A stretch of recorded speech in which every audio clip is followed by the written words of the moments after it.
Les amis de Free Ligue 1, salut à tous, très heureux de vous retrouver. Soyez les bienvenus aujourd'hui ici à Brest. Vous entendez peut-être la pluie battante au-dessus de notre tête, c'est le charme de la Bretagne. Notre hôte aujourd'hui est né le 25 mai 1993 en Gironde. La particularité, l'une de ses particularités, à 19 ans, il jouait en 6e division française. Quelques années plus tard, 24 ans, il disputait la Ligue des Champions. Notre hôte aujourd'hui, qui va arriver ici dans une poignée de secondes, monsieur Pierre Lesmelou. C'est le temps de votre nouvel entretien Free Ligue 1.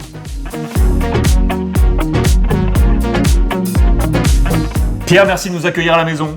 Merci à vous. Je parlais de pluie battante. Ouais. C'est le temps habituel. Là, vous êtes servi. Vous êtes servi là. Depuis cet été, là, c'est compliqué, mais bon, on fait avec. Je vais commencer par une petite maxime pour commencer ce moment et tu vas vite comprendre où est-ce que je veux aller. Je vais vous dire, dans la vie, mieux vaut être surpris que déçu. Vous allez comprendre. C'est une phrase que me répétaient toujours mes parents quand j'étais au Girondin, parce que moi, au Girondin de Bordeaux, en jeune, je suis rentré à l'âge de 10 ans, et en fait, j'avais que des contrats de 1 an, moi, puisque j'étais tout petit, j'étais toujours été le plus jeune, et du coup, ils me prolongeaient toujours que d'1 an. Et du coup, chaque fin de saison, mes parents me répétaient chaque année mieux vaut être surpris que déçu. Donc, en gros, mets-toi dans la tête que peut-être ça passera pas. Et du coup, chaque année, ils m'ont répété ça année après année. Et, jusqu'à une année où ça n'a plus passé. Mais du coup, à 6 ans, ils m'ont viré. Mais du coup, la pilule était moins difficile à passer, quoi. En fait, j'étais préparé, je savais qu'il y avait une vie après. Et je pense que ça m'a beaucoup servi même dans la vie en général. Ouais. Effectivement, tu es un enfant de la Gironde, je le disais en préambule, donc un passage vers les Girondins de Bordeaux avec tout d'abord des clubs locaux de ta région et donc viré des Girondins de Bordeaux. Pourquoi c'est pas passé ? Le niveau, tout simplement. Ouais, après, à cet âge-là, ils vont chercher des joueurs partout, donc ils n'ont pas forcément la patience d'attendre. Et puis voilà, quoi, ils m'ont dit merci, au revoir, et puis je suis rentré chez moi, quoi. Je suis rentré chez moi. Mais bon, t'avais quel âge là ? J'avais 16 ans. 16 ans. Mais je le vis pas comme un échec, moi. Vraiment, j'étais content et même je les remercie encore parce que mine de rien, c'est une bonne école de la vie. Et donc, il y en a, ils ont plein de rancœur envers des clubs quand ils sont virés. Moi, je l'ai plutôt bien pris, quoi. Je dis, c'est comme ça. Tu es quand même un joueur qui, à 19 ans, était en 6e division française, à 19 piges, et 5 ans plus tard, niveau Ligue des Champions. Ouais, ça va vite, vu comme ça. C'est quand même bizarre, non, même, comme ça. Même à 21 ans, je jouais le maintien en CFA2, quoi. Donc, et c'est vrai que ça allait très vite. Et je dis souvent que j'ai l'esprit amateur. Moi, je sais pas, ça va faire plaisir à mon coach, mais Eric, si tu nous regardes. Mais il sait que je regarde pas trop le foot et tout, des fois il me charme, mais ouais, j'ai un peu cet esprit-là amateur. Et je trouve que c'est important de pas trop se prendre la tête et pas être trop focus sur le foot, parce que sinon après je trouve qu'on se perd et je pense que c'est là où des fois il y a des gens qui en ont marre et tout, alors que moi je fais mon match et après on parle plus de foot à la maison, on regarde pas trop le match et comme ça moi c'est bien. Pour vous montrer qu'il est vraiment attaché au football amateur, raconte-nous cette anecdote que j'adore. Juste avant de signer pro, tu venais de signer, ouais. Mais il te restait un dernier challenge, un dernier match de fou furieux. On est en coupe régionale et là tu as un match de ballon avec ton équipe. Raconte-nous un peu ce passage. Vous êtes bien renseigné, vous êtes bien renseigné. On a travaillé. Non, c'est vrai que j'avais signé pro déjà, mais on avait la finale de Coupe d'Aquitaine. Ça va paraître petit, mais nous c'était. Rappelle-nous ton club. L'HK Ferré. Nous c'était la grosse compétition, quoi. La Coupe d'Aquitaine, les amis. Ouais, la finale. Mais c'est mon seul titre à mon palmarès d'ailleurs. et moi j'avais dit que je voulais partir en laissant un titre. Vous savez, ça fait un peu comme les grands joueurs qui. Mais à niveau. Mais ça commence, c'était pour la Coupe d'Aquitaine. Avant de signer pro, donc à Dijon. À Dijon. À Dijon. Voilà, on va y revenir tout à l'heure. Et je remonte un peu en arrière. Donc viré des Girondins de Bordeaux, ouais. Et tout d'un coup tu te dessines à un poste d'assistant périscolaire. J'ai vu qu'à 6h30 du matin tu ouvrais des écoles et que tu accueillais des enfants. Je me réveillais. Non, en fait de base c'est que l'EJ me voulait, l'HK Ferré, à 19 ans. Et moi j'ai dit la seule condition c'est que vous me trouviez un boulot. Parce que moi, avant, j'étais dans un club où je travaillais je peux citer des marques, je travaillais à Cdiscount parce que je gagnais que 400 € pour coacher des gamins et il me fallait plus pour vivre. Et donc, j'étais préparateur de commandes de 5h à 13h, de 5h à 13h. C'est pas drôle. Mais non, au contraire, c'est génial, c'est ça que je trouve ça génial, je t'assure Pierre. Du coup, je me suis retrouvé en périscolaire d'abord, je faisais la garderie et l'année d'après, je suis monté en grade dans l'école, j'étais responsable périscolaire. Ah. Et donc, du coup, je me réveillais à 6h du matin parce que moi, je joue à Lège, mais de Lège, je ne sais pas si vous connaissez la région, mais je suis allé au Cap Ferré, il faut au moins 20 minutes. Donc j'étais le premier à ouvrir l'école à 7h30 du matin, donc je me levais plus tôt. Et c'est moi qui l'ai fermé à 18h30 aussi.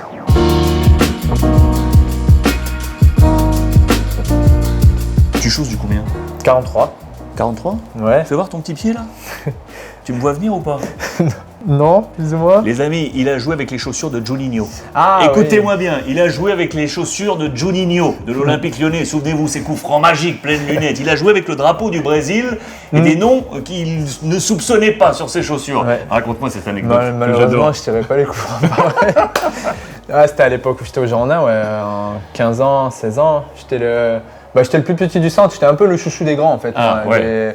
Et dont ce fameux Jordan Galtier, fils de Christophe, qui était lui en réserve. Et vu que j'étais un peu le chouchou de la réserve et tout, une fois j'étais dans la salle kiné et la salle kiné donnait sur leur vestiaire.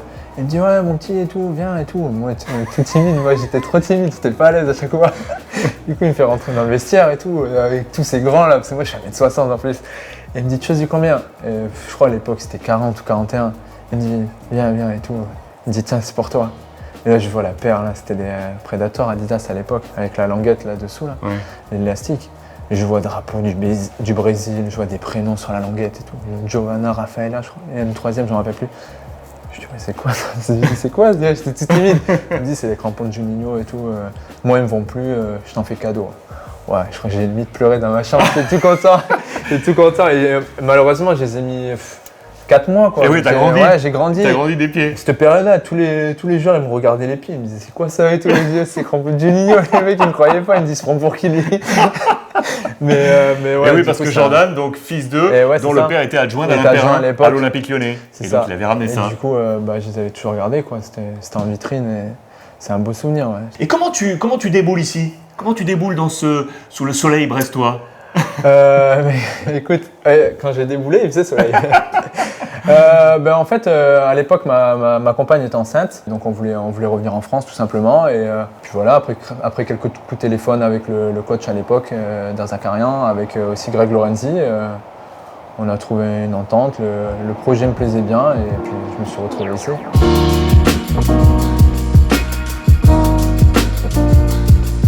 Tu m'as parlé de ta compagne Ophélie. Tu l'as toi-même avancé sur les réseaux sociaux, vous avez perdu un enfant, une petite fille, il y a 1 an, là aujourd'hui quasiment, jour pour jour. Il y a une résonance particulière pour moi parce qu'elle porte le même prénom que l'une de mes filles, Romy. Une malformation cardiaque. Comment tu te sens aujourd'hui? Comment tu as vécu ça? C'était une période très compliquée pour moi, peut-être même la plus compliquée de ma vie. Ça a été dur, même là tu vois, c'est encore dur, mais on a su rebondir. On n'a pas une période facile avec beaucoup d'enchaînements après aussi. Bon, déjà forcément c'est un coup de massue quand on apprend ça. J'avais pris une semaine où moi j'avais disparu des radars forcément pour rester avec Ophélie. Le foot m'a fait du bien parce que de retrouver tout le monde, de penser à autre chose, quoi. Forcément, c'était pas facile au début, mais ça m'a fait du bien. Après, il y a eu les vacances de novembre qui nous ont aussi fait du bien. Ça a été une année très compliquée parce qu'après, je ne vais pas rentrer dans les détails, mais on a essayé d'en refaire un. Elle a fait une fausse couche, donc ça a été une année compliquée, mais c'est une nouvelle année là. Enfin, une nouvelle année qui va arriver, une nouvelle saison footballistique aussi qui se passe mieux. Ophélie va mieux aussi. On devra attendre des bonnes nouvelles là, donc ça fera toujours partie de notre vie, mais ça va mieux. La vie, elle gagne toujours, Pierre. C'est ça. La vie, elle gagne toujours. Et du coup, cette petite Romy, elle est là avec vous. Hein. C'est ça. Elle est là dans vos pensées, dans vos cœurs. Donc, elle va vous animer à tous les deux. Et on a une très chaleureuse pensée pour ta compagne. C'est très sincère. C'est gentil, c'est gentil.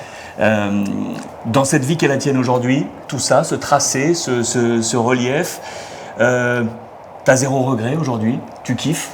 Ouais, tu aimes cette vie? Et encore plus après ce qui nous est arrivé, ça te fait encore plus prendre du recul. Te dire que, mine de rien, on est chanceux, tu vois. On est vraiment chanceux d'être là. Encore plus nous, mine de rien, on a une belle vie, on joue au foot. C'est pour ça que maintenant, même avec des potes ou quoi, la famille, on arrête de se prendre la tête pour des conneries, quoi. Parce qu'il y a des choses bien plus graves et maintenant, j'essaie de prendre du plaisir partout. Pierre, merci. Avec grand plaisir. Infiniment. Avec grand plaisir. Merci infiniment. Merci. Bonne route à toi Ouais, c'est gentil. et bonne route à toi aussi en tant qu'homme et avec ta compagne. On a une grosse pensée une nouvelle fois pour Ophélie. C'est gentil, merci beaucoup.